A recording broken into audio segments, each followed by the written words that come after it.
तो कहानी की शुरुआत रे ब्रेडस्टोन नाम के एक कैदी को दिखाते हुए होती है, जो फोन पर किसी औरत से बात कर रहा था।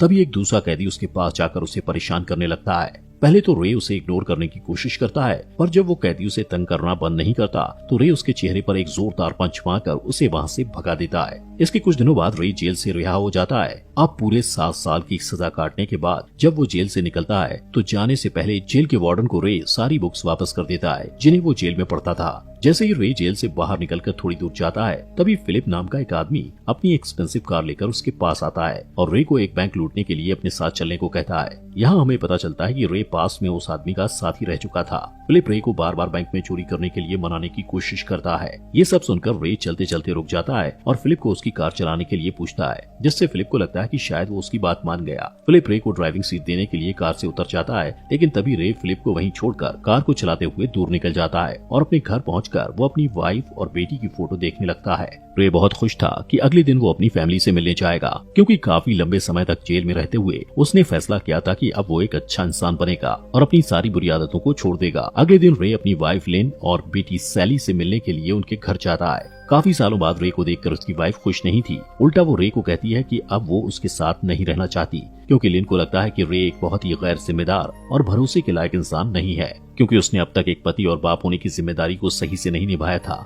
जब वो दोनों बात कर रहे होते हैं, तभी सैली स्कूल से वापस लौट आती है और अपनी माँ की तरह वो भी रे को देखकर उससे ढंग से बात तक नहीं करती।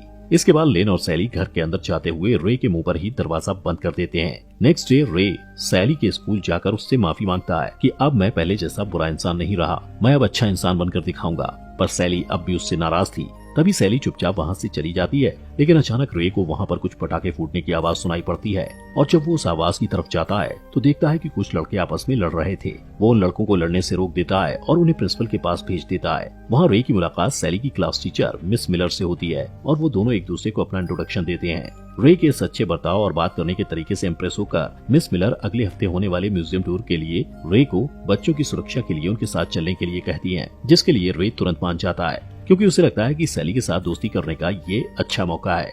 उसी शाम फिलिप रे के घर आता है और उसे दोबारा बैंक में चोरी करने के लिए उनकी टीम में शामिल होने के लिए कहता है, लेकिन रे पहले की तरह इस बार भी उसे ऐसा करने से इनकार कर देता है। रे गुस्से में फिलिप को कहता है कि पिछली बार तुमने मुझे धोखा दिया था, जिस वजह से मुझे पूरे 7 साल जेल में सड़ना पड़ा। अगले दिन रे फिर से अपनी वाइफ लिन को मनाने के लिए उसके घर जाता है, पर इस बार उसे लिन का नया पति मिलता है। तभी लिन और उसका नया पति रे के सामने ही एक दूसरे को किस करने लगते हैं, जिससे रे को मन ही मन बहुत गुस्सा आता है। लिन के नए हस्बैंड के जाने के बाद रे लिन को फिर से समझाने की कोशिश करता है कि अब मैं बिल्कुल ही बदल गया हूँ, मैं पहले के जैसा बुरा इंसान नहीं रहा, अब मैं तुम दोनों का अच्छे से ख्याल रखूंगा। लेकिन लिन उससे कहती है कि तुम्हारे पास कोई भी जॉब नहीं है तो तुम घर का खर्चा कैसे चलाओगे। यहाँ पर रे को रियलाइज होता है कि लिन को पैसा चाहिए, इसलिए वो जॉब के लिए कई सारी कंपनीज में इंटरव्यू देने जाता है। अब क्योंकि रे का क्रिमिनल रिकॉर्ड था, जिसे देखकर उसे सभी जगहों से रिजेक्ट कर दिया जाता है। ऐसे ही एक दिन जब रे अपने अपार्टमेंट में वापस आ रहा होता है तो वो देखता है कि उसके अपार्टमेंट में आग लग गई, जिससे उसका सारा सामान जलकर राख हो चुका है। अब उसके पास कोई और चारा नहीं था, इसलिए वो बैंक में डकैती डालने के लिए फिलिप की टीम को ज्वाइन कर लेता है। कुछ दिनों बाद फिलिप, रे और उनके 2 साथी कार में बैठकर बैंक की तरफ डकैती डालने के लिए जा रहे होते हैं। जब वो बैंक तक पहुंच जाते हैं तो फिलिप और उसके 2 साथी अपने चेहरों पर मास्क पहनकर पीछे के दरवाजे से बैंक के अंदर घुस जाते हैं।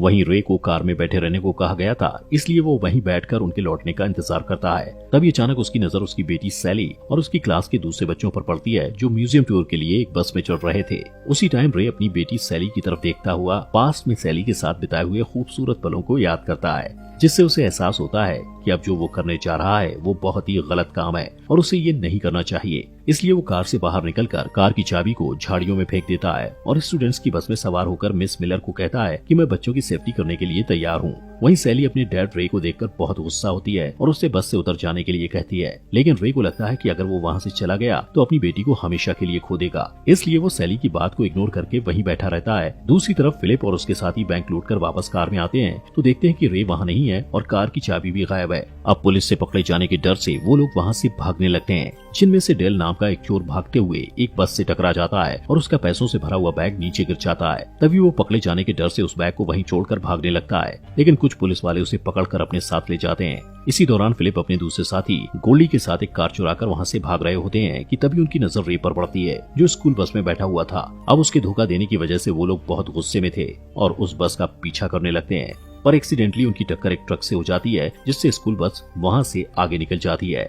लेकिन फिलिप ने बस पर लिखा हुआ उस स्कूल का नाम पढ़ लिया था, जिससे फिलिप किसी तरह उस स्कूल में फोन करके ये पता लगा लेता है कि उनके स्कूल की बस आखिर जा किधर रही है। वहीं डेल को जब होश आता है तो वो खुद को एक हॉस्पिटल में पाता है। तभी वहाँ 2 पुलिस वाले आते हैं जो उससे बैंक डकैती के बारे में पूछताछ करते हैं। डेल से पूरी जानकारी लेने के बाद पुलिस वालों को पता चलता है कि पैसों का बैग एक स्कूल बस में है, जो कि उनके चोरी करते टाइम वहीं बैंक के पास ही कहीं खड़ी थी। वहीं दूसरी तरफ रे सभी स्टूडेंट्स के साथ म्यूजियम में पहुंच जाता है, लेकिन वहां सभी स्टूडेंट्स को पता चलता है कि जो टूर गाइड उन्हें इस म्यूजियम को घुमाने वाला था वो बीमार होने के कारण नहीं आ सका। यहाँ रे नहीं चाहता था कि उसकी बेटी म्यूजियम में बोर हो, इसलिए वो खुद स्टूडेंट्स को वॉलंटियर और गाइड करने के लिए तैयार हो जाता है। क्योंकि उसने जेल में रहते हुए म्यूजियम और एनिमल्स के बारे में बहुत सारी बुक्स पढ़ी थी, इसलिए उसे इन चीजों की अच्छी खासी जानकारी थी।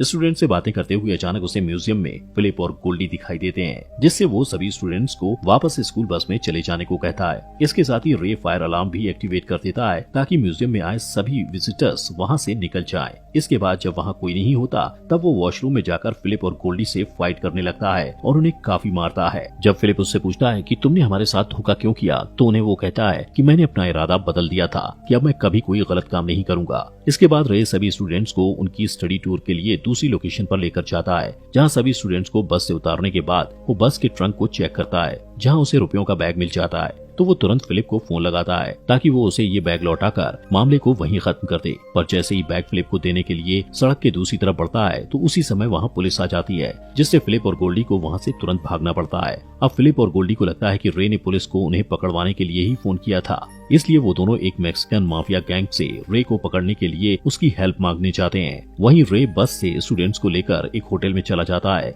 यहाँ पर उन्हें आज रात के लिए रुकना था। मिस मिलर सभी स्टूडेंट्स को अपने अपने रूम में जाने को कहती हैं। यहाँ पर रे उन पैसों के बैग को लेकर अपने रूम में जाता है और वहाँ से फिलिप को फोन लगाकर कहता है कि तुम लोग इस होटल में आकर अपना पैसा लेकर जा सकते हो और इस मामले को यहीं पर खत्म करो। लेकिन अब फिलिप को लगता है कि रे फिर से उन्हें डबल क्रॉस करेगा, इसलिए वो उसे किसी और सुरक्षित जगह पर पैसे लाकर देने को कहते हैं। रे अब फोन पर बात कर ही रहा था कि इतने में सैली वहाँ आ जाती है और अपने बुरे बर्ताव के लिए रे से माफी मांगती है। फिर दोनों बाप बेटी काफी दिनों के बाद अच्छे से मिलकर दिल की बातें करते हैं। कुछ देर बाद रे सैली को एक म्यूजिक स्टोर में लेकर जाता है और उसके बाद वो दोनों एक रेस्टोरेंट में बैठकर अपने सारे गिले शिकवे दूर कर लेते हैं। इसी दौरान होटल में कुछ डिटेक्टिव आते हैं और मिस मिलर से रे का पता पूछते हैं और उसे ये भी बताते हैं कि शहर में हाल ही में हुई बैंक डकैती में पुलिस को रे पर शक है कि उसका भी हाथ था इस चोरी में। ये सुनकर मिस मिलर काफी डर जाती हैं। उधर रे सैली के साथ वापस होटल की तरफ लौट रहा था। रे सैली से कहती है कि तुम्हें अपने दोस्तों के साथ ज्यादा समय बिताना चाहिए, खासकर जोश के साथ, क्योंकि वो तुम्हें पसंद करता है। सैली अपने पिता के साथ अच्छा समय बिताकर खुशी खुशी होटल पहुंचती है, लेकिन तभी उसकी नजर टीवी पर चल रहा एक न्यूज पर पड़ती है जिसमें रे को बैंक डकैती केस में इन्वॉल्व बताया जा रहा था। दोस्तों, आगे बढ़ने से पहले आपका दिल से शुक्रिया हमारे फॉक्स एक्सप्लेनर हिंदी चैनल को सब्सक्राइब करने के लिए।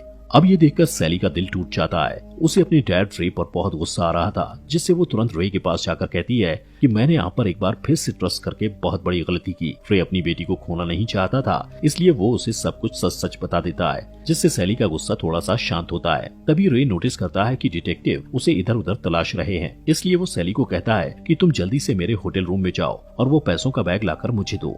अब जैसे ही सैली उसे वो बैग लाकर देती है तो रे उसे अपने दोस्तों के पास वापस होटल में जाने के लिए कहता है और खुद बैग लेकर फिलिप को लौटाने के लिए उसकी बताई हुई लोकेशन पर निकल पड़ता है।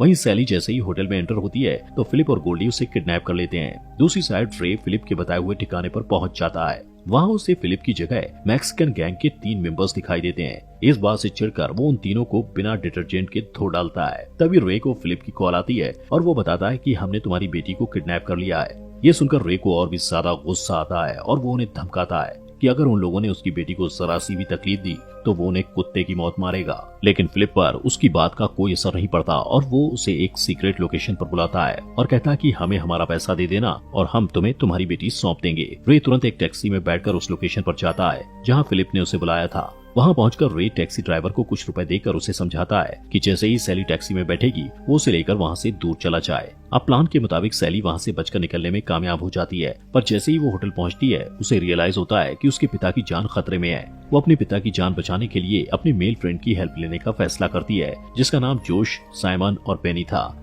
जोश अपने आईपैड पर रे की लोकेशन ट्रैक कर लेता है और बेनी पटाखों के धमाके करके डिटेक्टिव्स का ध्यान बटा देता है, जिससे वो चारों आसानी से होटल से निकल जाते हैं। उधर फिलिप और गोल्डी रे को चेयर से बांध देते हैं, क्योंकि रे ने उन्हें बैग में पैसों की जगह गुड़ियों से भरा बैग दिया था। फिलिप उसे काफी मारता है और उससे असली बैग के बारे में पूछता है, लेकिन रे उसे कुछ भी नहीं बताता। थोड़ी देर बाद सैली अपने फ्रेंड्स के साथ वहाँ पहुँच जाती है और वो लोग दो हिस्सों में बट जाते हैं। साइमन और बेनी पटाखे फोड़कर फिलिप और गोल्डी का ध्यान बटा देते हैं, जबकि सैली और जोश मिलकर रे की रस्सियों को खोल देते हैं। अब आजाद होते ही रे अपने एक पहचान वाले को फोन लगाता है, जो कि एक रेडियो अनाउंसर था। वो रे की लोकेशन की लाइव रिकॉर्डिंग ब्रॉडकास्ट कर देता है, जिससे सभी लोगों को फिलिप और गोल्डी के ठिकानों का पता चल जाता है। इस अनाउंसमेंट को सुनकर रे की वाइफ लिन और पुलिस वाले वहां पहुंच जाते हैं। इधर फिलिप और गोल्डी रे और बच्चों को गन पॉइंट पर कर लेते हैं। फिलिप को पता नहीं था कि उसकी सभी बातें रिकॉर्ड हो रही थी, इसलिए वो ओपनली बोलता है कि रे का इस बैंक डकैती में कोई हाथ नहीं है, पर वो लोग उसका फायदा उठाने के लिए उसे इस बैंक डकैती में शामिल करना चाहते थे।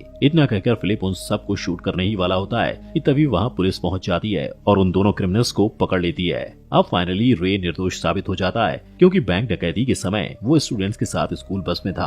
अब यहाँ पर लिन भागती हुई आती है और अपनी बेटी को सही सलामत देखकर थोड़ा राहत महसूस करती है, पर सभी बच्चों की जान खतरे में डालने के लिए रे को थप्पड़ मारती है, जिस पर रे कोई रिएक्शन नहीं देता। सिर्फ इतना कहता है कि अब मैं एक अच्छा इंसान बन गया हूँ। मूवी के लास्ट सीन में हम रे को रेडियो स्टेशन पर काम करते हुए देखते हैं, जहाँ उसे फिलिप की कॉल आती है, जो उससे जेल की लाइफ में एडजस्ट होने के लिए उसकी एडवाइस मांगता है। तो रे उसे सलाह देता हुआ कहता है कि जेल में तुम्हें शांति से रहने के लिए दूसरे कैदियों के साथ लड़ना पड़ेगा, हमेशा सच का साथ देना होगा और दीवार के सारे बैग टिका कर सोना होगा। और इसी के साथ ये मूवी यहीं खत्म हो जाती है।